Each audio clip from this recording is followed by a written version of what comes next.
Welcome, everyone. I'd like to thank everyone for taking time out of their day to join us for our webinar. Today, we got a great webinar. We have our very own Mark Briggs, a restoration coordinator out of Tucson, Arizona. It's going to be talked about adapting stream restoration objectives and tactics to climate change. We all invest a lot of time and money into restoration projects, and climate change needs to be taken into account. So we want to thank Mark for his willingness to present a lot of information that he's been working on for a long time. I'd like to say thank you again for joining us. My name is Rusty Lloyd. I'm the Executive Director of Rivers Edge West. We're a small, medium nonprofit located in Western Colorado. We work across the arid Southwest, and our mission is really to advance the restoration of riparian lands through education, collaboration, and technical assistance. A lot of our work is predicated on the fact that we can partner with local, state, federal governments, private landowners, managers, practitioners, and researchers to get a lot of the restoration work done and information in the hands that people are doing it. So we hope that this webinar serves you well. Please check out our website, our upcoming webinars. We have a link in the chat room. So in the upper right-hand corner of your screen, you can click on the chat box. We will be putting links in that chat box to answers to people's questions. We'll be doing a presentation for about 45 minutes and allow about 15 minutes at the end. Please enter your questions that you have in this chat box, and we will either answer the questions directly in the webinar, or we will circle back with you at the end or afterwards to get you the answers to your questions or link you to the people that have them. As far as a little housekeeping, please keep your microphones muted, and we will be turning off our video, one, to allow a little more bandwidth for all of our internet access, and then we will kind of turn it over to Mark to do the presentation. So with that, I'll turn it over to Mark, who is our restoration coordinator again out of Arizona, and again, we'll be back with you at the Q&A session at about 11:45. Mark, go ahead and take it away. All right, Rusty, great. Thanks for the intro, and greetings and welcome to all of you out in webinar land. Many thanks for joining us here.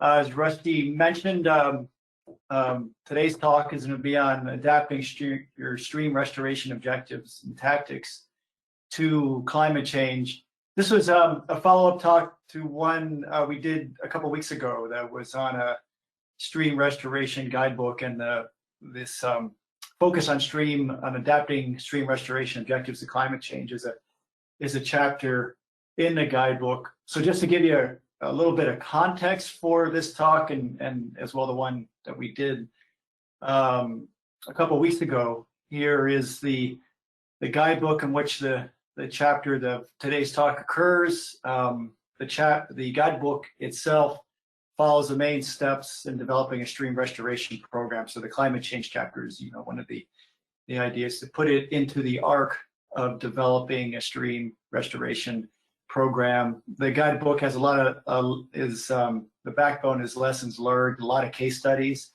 3 countries are for the most part the areas of focus of the case studies: Australia, Mexico, and the U.S. There's 55 authors from 4 countries. U of A Press is the publisher. It is available now for order in the warehouse December 2020, mid-December, in a month. Just got the proofs done a couple weeks ago, so only 10 years. So the adapting your stream restoration project to climate change is the 4th chapter in the guidebook. Here are the authors of the chapter. The lead author is Sarah Leroy Wright, who is out of the Southwest Climate Adaptation Science Center at the U of A. And the other authors come from Australia, Mexico, and the US.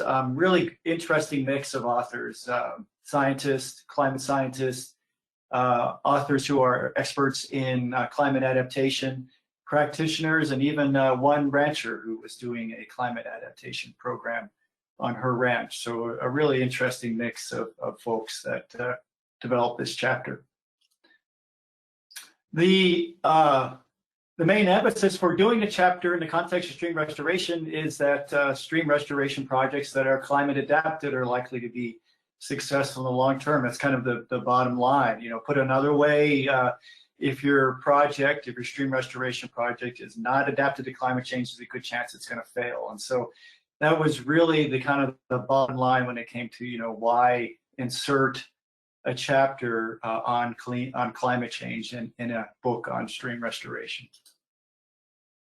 As I mentioned, this is the 8 chapters in the guidebook. Neither here nor there for you all, but it's the 4th chapter on climate change. And the reason for showing you this in the context is that regardless of whether we're talking about this guidebook or any strategy for adapting a restoration program to climate change, the reason why I'm showing you is that it's absolutely essential that you come to the climate adaptation table well versed in at least a couple things. One is that you have a realistic restoration goal and objective well developed and well thought out. So the idea of the climate adaptation chapter is you're going to be assessing that goal and objective and understand its vulnerability to climate change. And that in turn, that goal and objective is based on a really sound understanding of your stream corridor conditions and the conditions in your watershed. And so this point is really important because without having that as good background for understanding the vulnerability of your project to climate change, you're really you're not on solid ground. So I just wanted to kind of bring that home a little bit here, because it's when you come to this chapter or this strategy on adapting your restoration project to climate change, you really need 4 important pieces of information. One is you need to know from a hydrologic standpoint, what is the condition of your stream today? So if you're looking at a stream that's damaged, you know, where are you on that spectrum between a real hammered, deteriorated condition and a wild and natural condition? You know, if you look on the y-axis there, you can look at that blue dot as kind of a grade, say, if you're able to combine a bunch of hydrologic data and kind of come up with some kind of grade. And then you need to know where your stream was yesterday, you know, as far back as you can go, of course, you know, with the records and information you have available. But usually you go back to maybe just prior to significant human disturbance, however you want to define that, but maybe before a dam went in and what have you. And so that's the second important piece of information that you need. And then the third is that gives you not only an idea of the extent and how rapidly your stream system has changed, but why. I mean, those are the 3 really key pieces of information that's in that 3rd chapter, or really any evaluation chapter of watershed conditions that you need to have in hand. And then the 4th is, with that information in hand, is what might constitute a realistic restoration objective for tomorrow. You know, where in that spectrum do you think realistically you could take that stream system? And that is what is going to be evaluated in the climate chapter. So you have conditions today, you know, maybe your stream has a intact gallery, riparian forest, but no regeneration, maybe water quality is compromised, sediment and water runoff are dramatically changed compared to what it was yesterday, X number of years ago.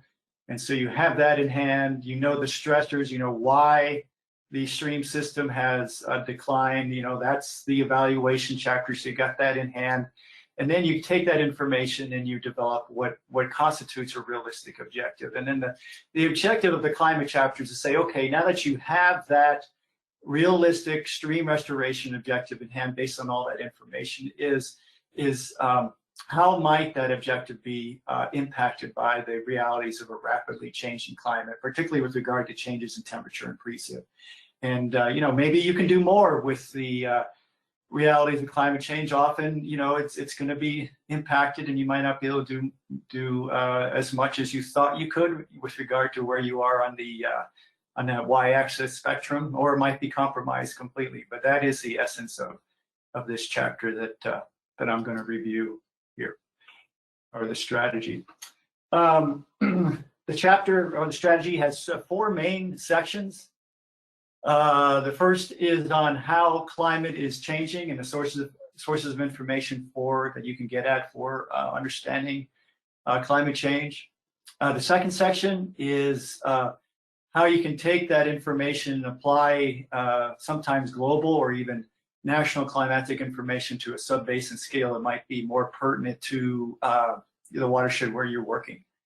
And then third, assessing the vulnerability of your restoration objectives that you've thus far put forward.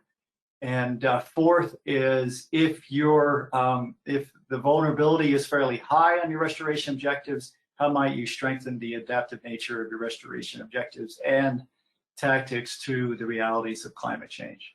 So those are the 4 sections that are 4 parts of the strategy. So the general flow is you understand climate, what that means to your watershed, how those impacts of climate change might be impacting stream hydrology, how those impacts in stream hydrology might be impacting stream chemistry and your biota that are the essence of your stream restoration objectives. And then what can you do to strengthen the climate adaptation nature of your stream restoration objectives and tactics. That's the general flow anyway. So the first part of the strategy, section 1, we in the chapter anyway, we briefly review some of the background on climate change. You know, why it's changing, how it's changing. Again, our focus in the guidebook, at least, is on the 3 countries: Australia, Mexico, and the U.S. But a lot of the information that we cite is pertinent globally.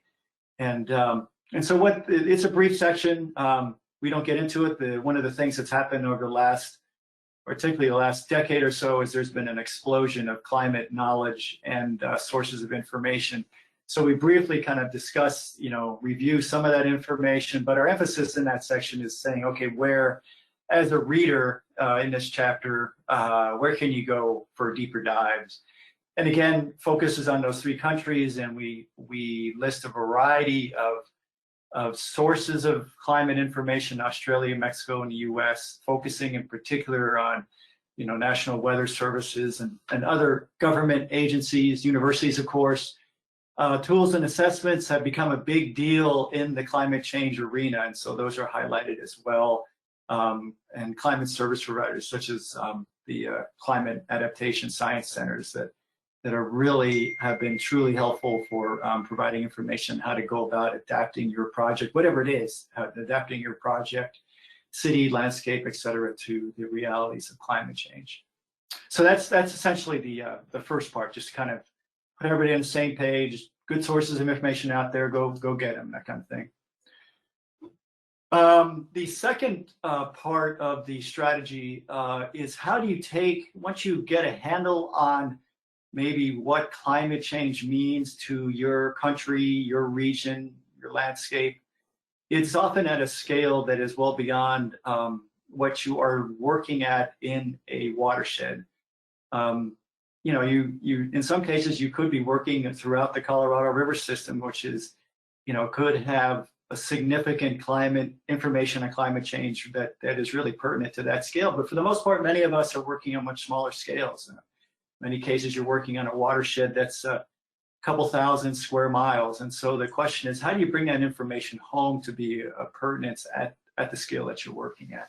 And so we highlight a couple different strategies to do that in the chapter. And I'll give a couple here as examples of some of the strategies that we highlight, or at least ones that can be taken advantage of. Paleoclimatic data certainly is one that has been available for some time, but has become even more important of late, given the realities of climate change. And the idea is that paleoclimatic data allows you to go beyond the instrumental record and really get a better handle on what might be typical for your river system. And it's a way of looking to the past to better understand what might be in store for the future. And a great example of that is the paleoclimatic work that was done in the Colorado watershed that really gave everybody a deeper understanding that the typical average water availability in the Colorado system, is not near of what was quantified and divvied up between the basin states and Mexico. And it's a much drier system than what we had thought. And so it's a good example of how that potentially can be done. The challenge, of course, is if you're sitting there with a stream restoration budget of tens of thousands of dollars, you're not going to take on a paleoclimatic study. But the point of including this type of an example in the chapter in the overall strategy is that these types of studies are much more common and being done by a variety of different institutions and organizations. And one might be done in a watershed near or even in the one where you're working on and contemplating stream restoration and can be taken advantage of. So certainly one example. Another is that we put forward that allows you to kind of get a better handle on what climate change might mean for the watershed or the reach that you're working on is looking at climate analogs. And there are two types. One is a spatial analog and temporal. And this is an example of that we highlighted of a temporal analog. The idea of a temporal analog is you're identifying times in preferably the recent past when climate conditions reflect what might be in store for your watershed in the future. And so, for example, this is the graph here is annual precip for a weather station, climate station along the border between Mexico and the U.S. And near West Texas. And the 1950s, which is indicated by that arrow there, that gap there, has been identified by climate scientists as a period that does reflect, in some instances, does reflect what might be in store for watersheds in that region in the future. Because it's in the 50s, it gives you potential of going back to the 50s archives, looking at aerial photographs, looking at land photographs, the people that are still alive that were in the 50s, reports, et cetera, and get a better handle of how your system, where you are working, was affected by that drought period in the 50s to give you a better handle of what might be in store for you in the future. So that's a good example of a temporal analog. The advantage is that if you're able to identify a period, it gives you it can provide great insights, and if you can get at a wealth, if you get at some information. The challenge is it can be tricky to identify a specific period that does reflect what's in store for you in the future. The other analog that we put forward is a spatial analog, and the idea here is that spatially there might be another watershed or a part of the watershed where you are working that might today have conditions that reflect what might be in store for the reach that you're working on in the future, climate-wise. And the challenge is identifying what might be a good spatial analog for your site. There's a lot of nuances there, but it can be done. And the great advantage, of course, is that if you can find a portion of your stream, for example, if you're working on the upper parts of the watershed and you can identify a portion in the lower parts of the watershed that has maybe water availability or stream flow of what might be indicated as a possibility for the future, you can go to that site and you can study it to death if you wanted to.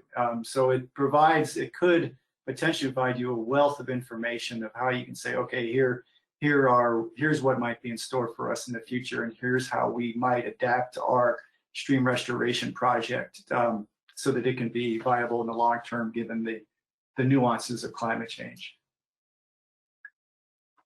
So that was the second section. The third section is, now that you got some of that information in hand, is to assess the vulnerability of your stream restoration objectives that you thus far put forward.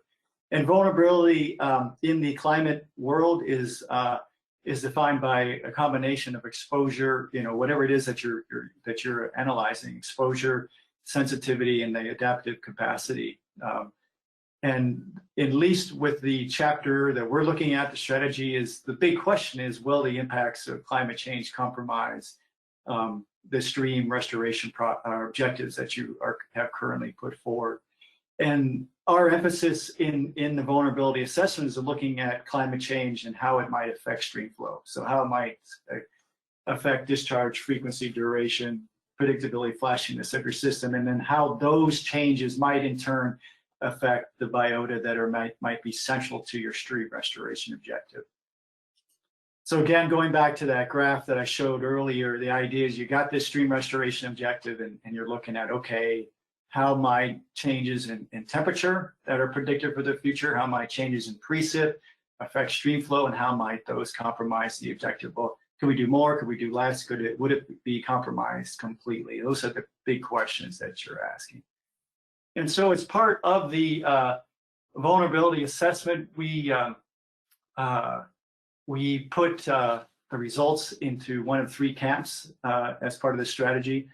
Camp 1 is the AOK camp. At least you do the vulnerability assessment and the results indicate that your restoration objective is well adapted to climate change. At least looking out maybe a couple decades, what climate change means to stream flow and what stream flow means to you realizing the stream restoration objectives that you put forward is it's realistic.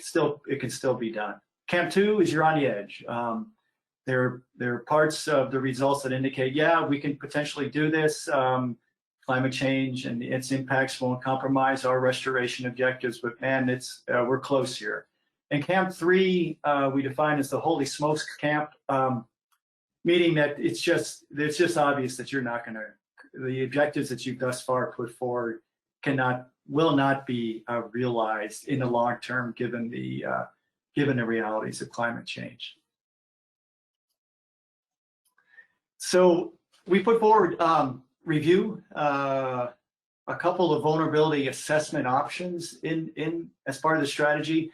And as with everything in life, that you can have a Cadillac assessments that are really sophisticated, costly, with regard to the time they take and the funding, but can provide deep insights into how vulnerable your restoration objectives are. And then Volkswagen as the other alternative, and then everything in between.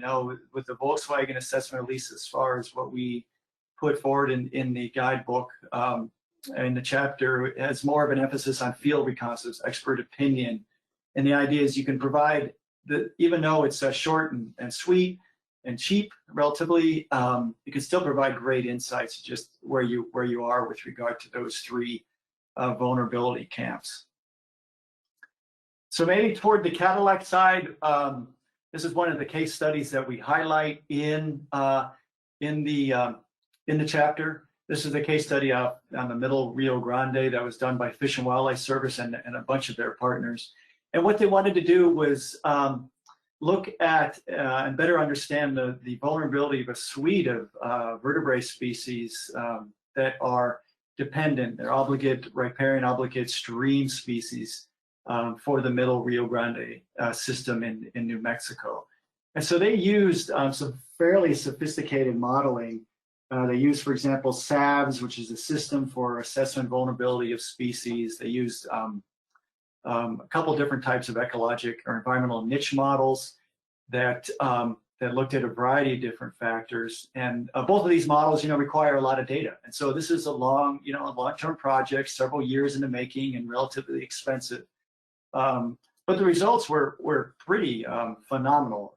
For example, they looked at 31 bird species, and the idea was that with using some of these models that combined data that described habitat, physiology, phenology, interactions, interspecies interactions between these variety of species, they were able to score the vulnerability of these species to climate change. So least vulnerability would be species on the bottom that had a negative score.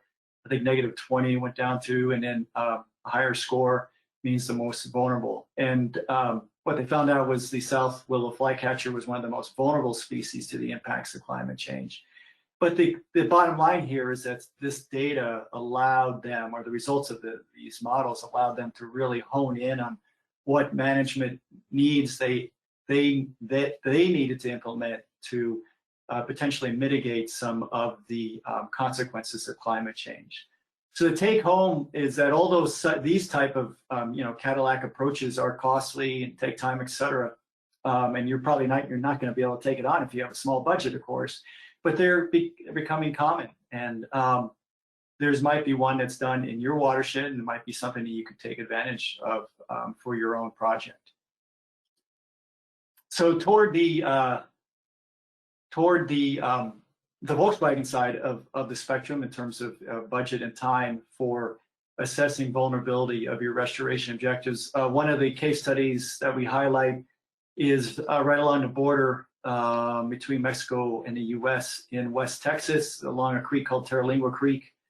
And the objective of this project was to reestablish obligate native riparian species. Total budget, real small project, $40K for a couple years. But the key climate change question is, will the impacts of climate change thwart the realization of the restoration objectives? I mean, at least for this project is, the system is already fairly dry. Could climate change make the system even drier to the extent that these species cannot, that are inherent or central to the restoration objectives, simply won't survive? And so the assessment took the form of three general parts. One, again, this is a kind of an example of a Volkswagen part of it, where you're not spending a lot. You're really putting a lot of emphasis on taking advantage of past studies and field reconnaissance or that type of approach versus an in-depth study. And so the first step was taking advantage of past studies on climate change. And in this area, it was the practitioners were lucky in that several recent studies in both Mexico and in West Texas looked at long-term climate records. So there's a fairly good wealth of information there that has been evaluated into what is in store for this region in the future. So that was good. I put lucky in question marks there simply because, again, like with some of the other stuff that we highlighted here, some of these studies are becoming fairly common, particularly with last decade or so, with climate change being such an emphasis of natural resource conservation, that these kind of studies are becoming more frequent. And so, if you're in a region, there's a good chance that even a remote region, there's a good chance that maybe a study has something like that has been done in that region that would give you some good information. And we highlight one of the studies that was done here that for the region where Terlingua Creek is located in, and it describes future temperatures increasing quite rapidly over the next 50 years, and summer precip decreasing, which was really, in terms of like reestablishing obligate riparian plants and native fish and what have you. This is really key because that's when evapotranspiration, that's when water needs the most. And so if your summer precip is decreasing and your water needs are increasing, that's something to really take note of. And of course, droughts will be more frequent as well. So some good information there. The step two is to really understand some key hydroecologic thresholds associated with your restoration objectives. In this particular case, the restoration objective concerned reestablishing native riparian plants, cottonwoods and willows. And so these species absolutely have to have their roots, they're shallow rooted, and they need their roots in the saturated soil zone throughout the summer. And so that is a key hydroecologic threshold that you really need to be aware of in some of these dry systems that are going drier. And the third is that anecdotal monitoring can provide important information. You know, you may not be able to get out there, you don't have the money to do a full hydrologic study and maybe install a bunch of piezometers, but what these practitioners did is dug a bunch of holes throughout the Terlingua Creek system and looked at, dug holes to, shouldn't say just dug holes. They dug holes to the saturated zone of the soils. They looked at the water levels in those holes. Did they go dry? Did they not? Throughout the hottest, driest part of the summer. And that allowed them to really see kind of where in the system things were already maybe too dry, and just how close the system was as a whole for maybe compromising the entire objective of the restoration program. And so doing this for a summer, you know, the key question that they had is, will bottomland water availability thresholds be compromised by climate change? You know, is the objective of establishing riparian, obligate riparian plants completely unrealistic? And so shallow groundwater, it was just one summer. Of course, you'd love to do more, but if you only have one summer to monitor, that is certainly better than none. If you can't do piezometers and you can do holes, well, you know, that still is going to give you a lot of good information. It's really a kind of a poor project's way of gathering good information. So in that, you know, I put the Pinto Volkswagen, well, Cadillac Volkswagen spectrum, you know, the Volkswagen bug is still valuable. The take home here is that, you know, really is with some minor costs and time, you can still get some really good insights that can give you an idea of just how well adapted your current stream restoration objectives are to climate change. And in the case of Terlingua Creek here, they found that many of the holes that they dug them to about 2 meters, were dry during the summer. But there was some that still had water, and some of them with a lot of water. And so they were able to not only get a better idea of just what the area might be in store for the area in the future, and how realistic their restoration objective is given the realities of climate change, but also they were able to, with the holes and whatnot, they were able to kind of map where the places where these obligate riparian trees might survive given impacts of climate change. So the Terlingua Creek example was definitely, you can place it definitely in the Camp 2. So, you know, definitely on the edge. You know, climate change may not compromise the restoration objectives completely, but there are certainly things to take note of and be aware of, and potentially things that you can do to improve your likelihood for success in the future. And so that takes us to the fourth section of this strategy, is looking at how you can taking the information that you currently have and where your project sits with regard to those 3 camps. Is it A-OK? Is it on the border? Is it a holy smoke camp? You know, what might you be able to do to more strongly adapt your restoration objectives and tactics to the realities of climate change? This fish here it's a purple-spotted gudgeon. It's one of the case studies we highlight in the chapter. It's from the Murray-Darling Basin, Alexandria River along the Murray-Darling Basin, but cool little fish. So a couple of the climate adaptation strategies that we highlight, we kind of go through the gamut of just how different projects might be able to strengthen their objectives to given the realities of climate change.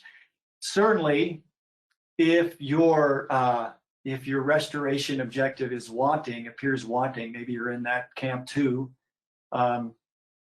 with regards to the realities of climate change, you can change it if you have the wherewithal to do it.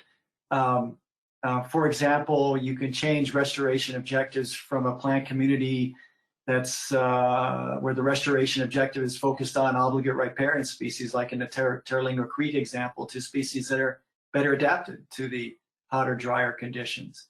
So, for example, given that I mentioned the Terlingua Creek previously, one of the key central objectives of the Terlingua project was to try to augment habitat, expand habitat for the yellow-billed cuckoo. And that was one of the reasons behind an emphasis on planting obligate riparian species like cottonwoods and willows. But given the realities of climate change and the current conditions at Terlingua Creek, you know, a huge expansion of the footprint of obligate riparian species may simply not be possible, or I should say is not possible. And so the question is, can other species be used? And yellow-billed cuckoos nest in, for example, mesquite. And so mesquite is better adapted as a taproot, better adapted to drier conditions. And so maybe hedging your bets and changing from an emphasis on obligate riparian species like willows and cottonwoods to species like mesquite is a really good way of changing your restoration objective to be more strongly adapted to the current climate, future climate realities, I should say. Another option is to change the geographic location. You know, if your site is looking at the conditions at the site, current conditions, trends, and then combined with the future prognosis for climate change, indicating a site that is just not going to be able to sustain what you are promoting as part of your restoration objectives, maybe you can move the site. There might be, you know, real easy, not easy, but straightforward example is just going upstream where conditions might be, the temperatures are maybe more conducive, might be greater water availability, and you might be able to establish obligate riparian species there if the downstream reaches are going too dry. Of course, this may not be an option if you have funding that's, you know, geographically targeted, you know, and you're relegated to a specific reach or site along your stream system. But in other cases, you might have that flexibility. Another possibility is to alter your restoration tactics so that you're doing you're implementing your restoration objectives, or you're achieving your restoration objectives through tactics that have a greater chance for success given the realities of climate change.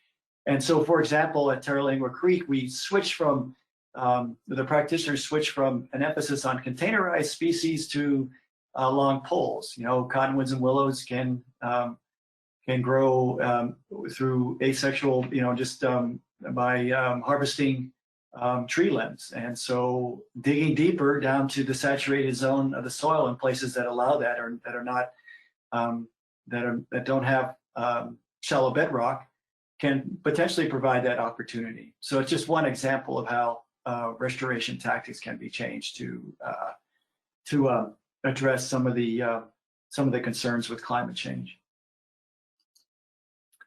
Other possibilities of altering restoration tactics include maybe changing from an emphasis on restoring a damaged system to protecting a system that's still intact. I mean, this almost always has greater bang for the buck. And I think the more that we can do that in the context of climate change, I think the better. I mean, the emphasis again is going from bringing back a system that's already damaged and all the some of the challenges that poses to try and just putting all our sense toward protecting what's still there, or at least more sense.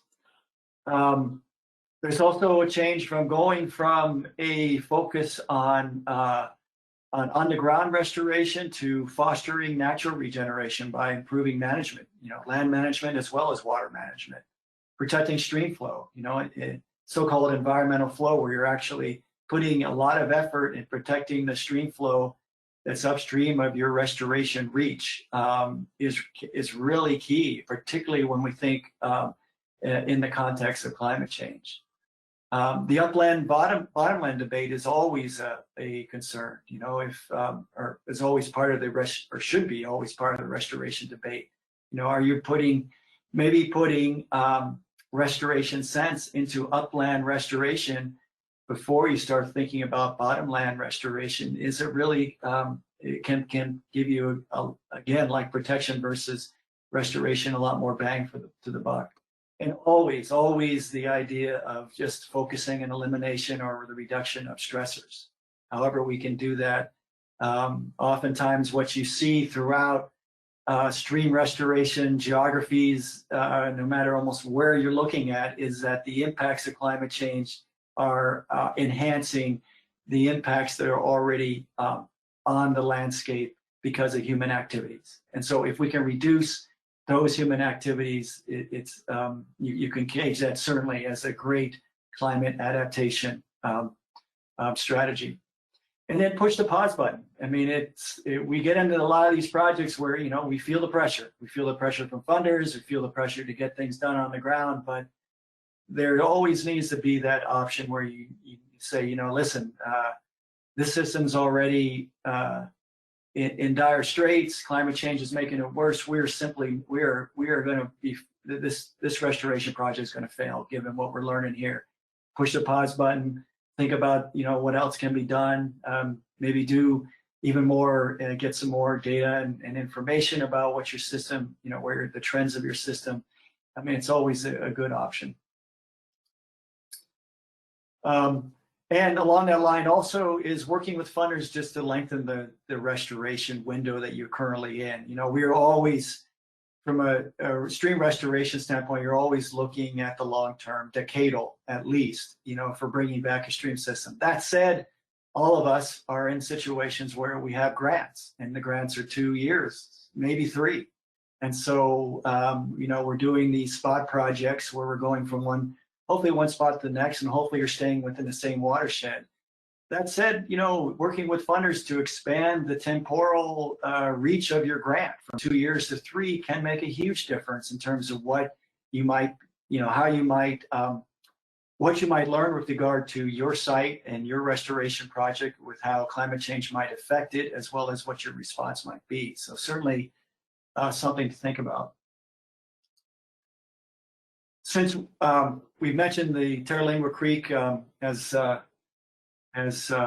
of the last slides here, I'll just give you, circle back to it, just give you some of the results of the vulnerability and adaptation results and it. And so what we do in the chapters, we conclude with some of these case studies. You know, we kind of walk the case study through each of these sections and say, okay, what is the vulnerability that, you know, of these sites and restoration projects to climate change? How might climate change affect them? And then how they in turn might be better adapted. So in the case of the Terlingua project, plantings of obligate riparian trees were scaled back, you know, from, I can't remember exactly the number, but from thousands to less than 1,000, where they were planted only in locations where the shallow water elevations were stable per, you know, digging those test holes that were monitored during the course of the summer. As I mentioned before, the tactics were changed from containerized plantings to long poles, and then the practitioners worked with funders to change objectives of future restoration projects in this area to include not only non-obligate riparian species for bottomland restoration, but upland grassland restoration as well.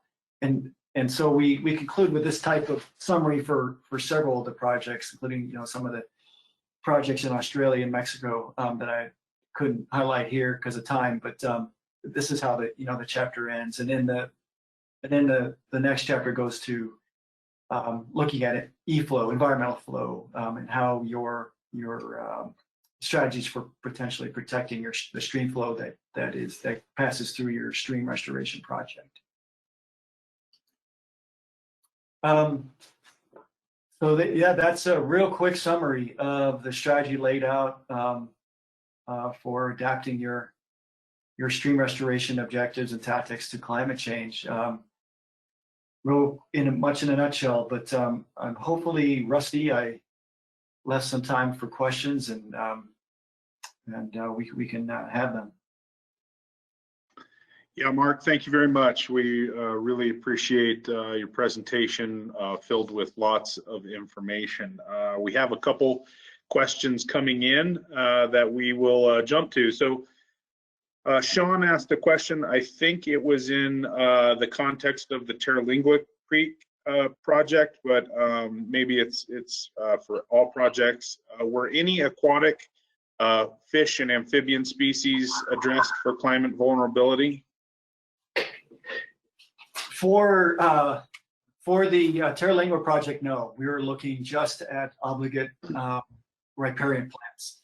Excuse me.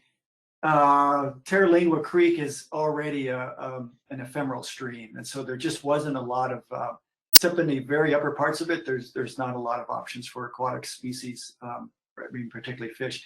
But a couple of the case studies, other case studies that we highlight in the book were fish focused. And what we generally try to do in the guidebook is include as many as we could restoration projects that dealt specifically with aquatic species, particularly fish, native fish species. It looks like maybe that question was in context to the Rio Grande section. So, I guess maybe either in the Rio Grande project or other projects, aquatic species vulnerability assessments. Oh, absolutely. Yeah. I mean, if for example, one of the case studies that we included in there dealt with the reintroduction of the Rio Grande silvery minnow. And the researchers there and the practitioners that were involved in that work did a lot of effort as to, of course, which parts of the river system could support the Rio Grande silvery minnow in the future, but also how climate change might affect those areas. So yeah, that was brought up. Okay, next question. Do you have data on which factors promote long pole survival success? Assuming depth burial is the most important factor, does depth factor to reach groundwater, does exposed height matter?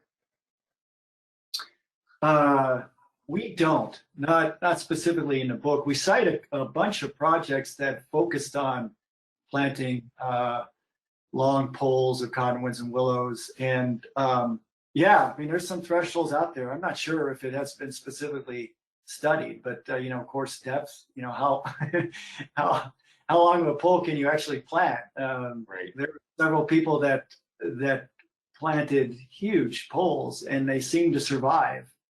And it would be an interesting project to go back to some of their sites and see if they're still surviving.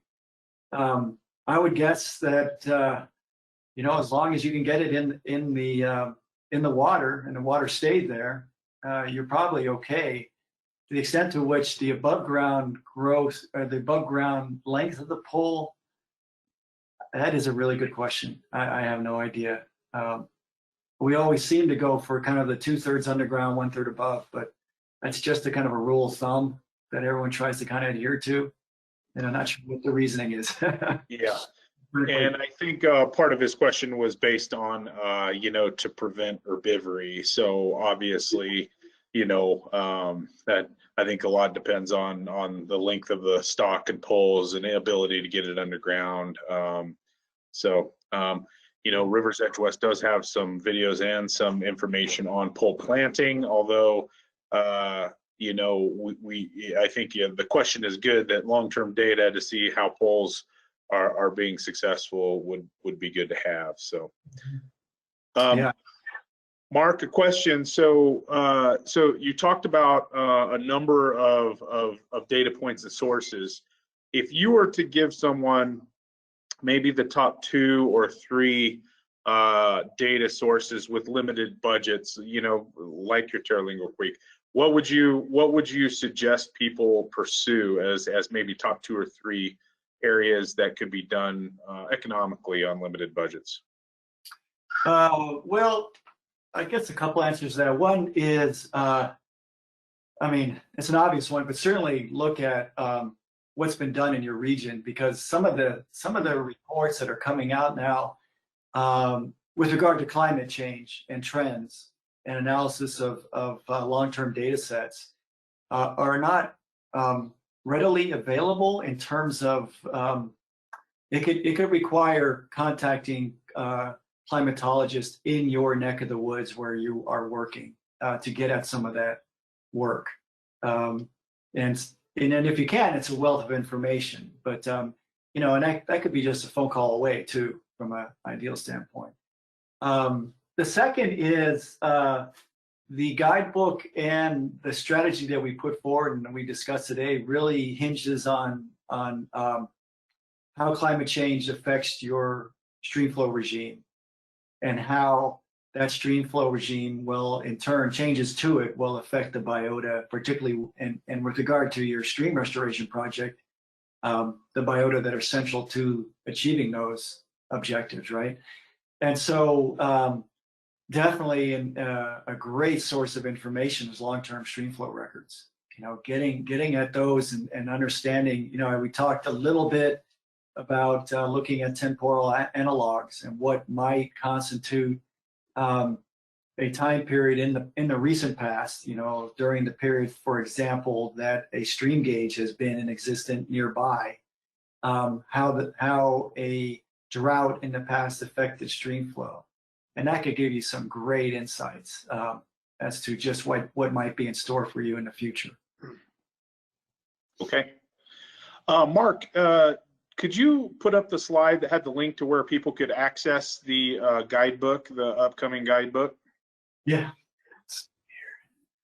Great. Well, Mark, that seems to be all the questions that we have. Thank you very much for the presentation. Mark will be pulling up the link to where you can access the information that he and his group of colleagues worked on right here at the U of A Press. Thank you again for joining us. I want to thank Mark and everyone for taking time out of their day to make this webinar happen. Rivers Edge West relies on members for our organization. I put the link to becoming a member for our organization in the chat box. That support and those funds really help us provide free and low-cost access to information like you heard today. So if you could become a member and support our organization so we can continue to provide good access to information from researchers to practitioners and vice versa. It's really important that we're all informed and can make all the adjustments possible to make our restoration efforts possible and sustainable. So with that, I'd like to thank everybody, and I hope you all are safe and sound, and we will talk to you soon. Join us for upcoming webinars coming soon this fall and winter. Thanks a lot.